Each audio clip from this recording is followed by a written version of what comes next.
Nag-grocery ako nung nakaraan dahil yung anak ko ay mahilig sa banana, yung bunso. Nakita niya ito nung kinuha ko yung banana. Sabi niya gagawa daw kami neto. So bumili ako, itatry ko ito. First time ko itong gagawin. Ito ay set na. Andiyan yung instruction sa likod kung paano gagawin. Meron din akong banana, 5, siguro mga 4 or 3 lang ang gagamitin ko nito.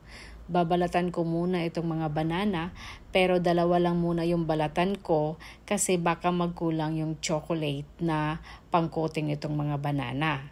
So, ang gagawin dyan ay tutusukin natin yung banana sa steak na meron dito sa set na ito. So, ito, merong tsokolate na kailangan patang ibabad sa tubig na mainit dahil matigas. Meron din siyang pang toppings. Ito yung mga sinasabi kong steak, anong tawag dyan, basta steak ang tawag ko dyan.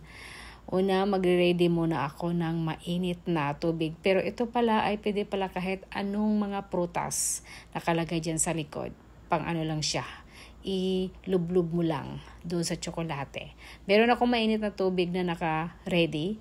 Ilublub ko rin itong tsokolate na matigas. Hayaan ko siya ng lumambot. Nakasulat dyan mga 3 minutes daw. So, kailangan malambot ang lahat kaya itutuwad ko siya dahil hindi naaabot sa mainit na tubig.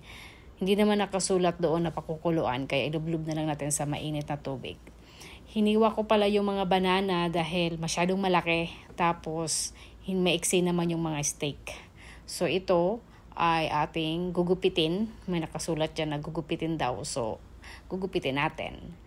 Hindi ko na ginupit kasi madali lang pala siya kahit kamay lang yung gagamitin. Gagawin ko dyan, nandyan yung loob yung chocolate, yung parang ilublob na natin ito kaagad kasi parang maninigas siya ulit. Para kasing nag-form na ng tigas. Pagkatunaw, kailangan pala nakaready pala itong natin tinusok na banana na. So ayan, tinusok ko na ayan lahat. 4 muna. Ay 2 nga pala muna. Hiniwa ko lang kaya naging 4. Itong tsokolate na tinunaw ko kailangan gamitin pala agad dahil pag hindi, tumitigas siya ng pabalik. So, i-coat ko lang siya ng ganyan. Nakasulat pala doon sa likod ng pakete na kailangan pala ang saging ay ilagay muna sa rep, palamigin muna parang ganon. Tapos, lalagyan natin ng toppings. Set na rin nga pala yung toppings na yan. So, itong lahat ay ilublub ko dyan sa may natutunaw na tsokolate. Kailangan ko siyang magamit bago siya manigas. So, ito na yung mga ginagawa kong mga banana chocolate. Tapos, ready to eat na yan. So, gustong-gusto din ng mga bata. Sigurado ako gustong-gusto din ng mga anak nyo. Yung pala ay tinikman ko, masarap din. Thank you!